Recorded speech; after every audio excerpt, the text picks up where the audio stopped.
आखिर क्या था सोनम का मकसद? राज और सोनम के बीच था भाई बहन का रिश्ता, तो क्यों कराई राजा की हत्या? राज नहीं तो किसकी वजह से की राजा की हत्या? सोनम यूपी के गाजीपुर कैसे पहुंची? जब पुलिस की टीमें सोनम को जंगलों में खोज रही थी तब सोनम कहां थी? सोनम ने 14 दिन कहां बिताए? ये वो अनसुलझे सवाल है जिस पर से धीरे धीरे पर्दा उठता जा रहा है। नमस्कार, मैं अंजलि सिंह और आप देख रहे हैं अमर उजाला।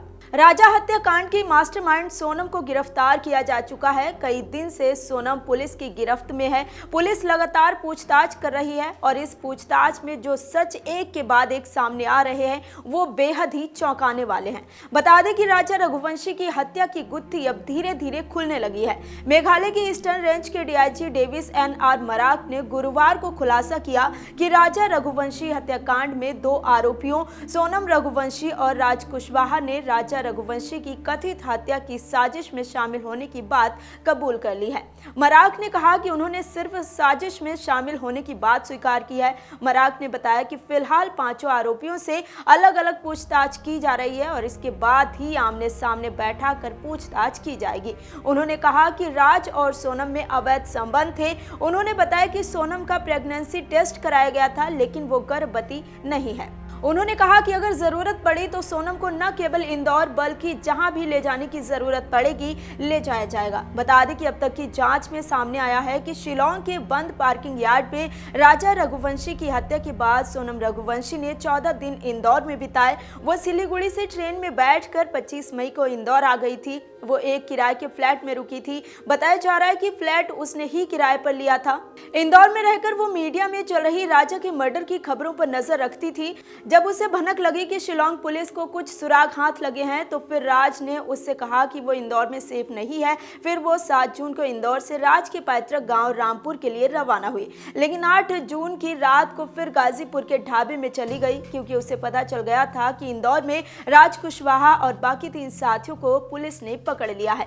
राजा के मर्डर की प्लानिंग के समय ही सोनम ने छुपने के प्लान की तैयारी भी कर ली थी। उसे पता था कि लंबे समय तक उसे कहीं दिन बिताने पड़ेंगे, इसलिए वो अपने साथ 9 लाख रुपए कैश और सोने के गहने भी ले गई थी। 23 मई को राजा की हत्या करने के बाद आरोपी और सोनम साथ नहीं निकले। सोनम जानती थी कि वो किसी दूसरे शहर में ज्यादा दिन तक छुपकर रहेगी तो उसे आधार कार्ड दिखाना होगा और सीसीटीवी की कैद में भी आ सकती है। इसके चलते इंदौर में रहने की पहले ही तैयारी कर ली थी। सोनम जब इंदौर में थी तो राज देरी से दफ्तर जाता था। अपनी बहन की खोज में शिलांग में रुके भाई गोविंद को जब उसके दफ्तर लेट जाने की बात पता चली तो उसने नाराज होकर राज को डांटा भी था। दरअसल राज सोनम के पास ज्यादा वक्त बिताता था। सोनम के कहने पर राज उसके घर में चल रही बातों की जानकारी भी उसे देता था।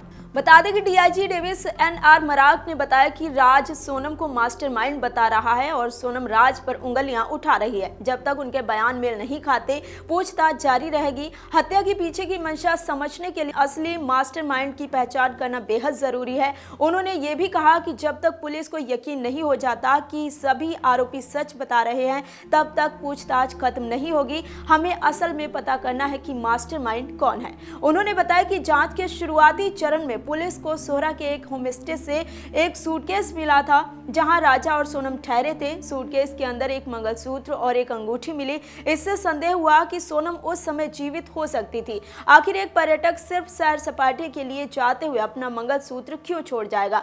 मराक ने कहा कि जांच की शुरुआत में पुलिस को यह भी स्पष्ट नहीं था कि यह मामला हत्या से जुड़ा है, लापता व्यक्ति का है या ये एक दुर्घटना है। इस बीच उन्होंने ये भी बताया कि अभी तक ये स्पष्ट नहीं हुआ है कि सोनम ने जांच के दौरान किसी झूठी कहानी को गढ़ने की कोशिश की या नहीं और क्या उसने मोबाइल फोन फेंका था या नहीं। उन्होंने कहा हमें उम्मीद है कि समय आने पर हम इस बात की पुष्टि कर सकेंगे। मराक ने पुष्टि की कि सोनम और राज के बीच अवैध संबंध थे। उन्होंने ये भी पुष्टि की कि आरोपी गुवाहाटी के एक होटल में ठहरे थे और हत्या का हथियार भी उसी होटल के पास से खरीदा गया था।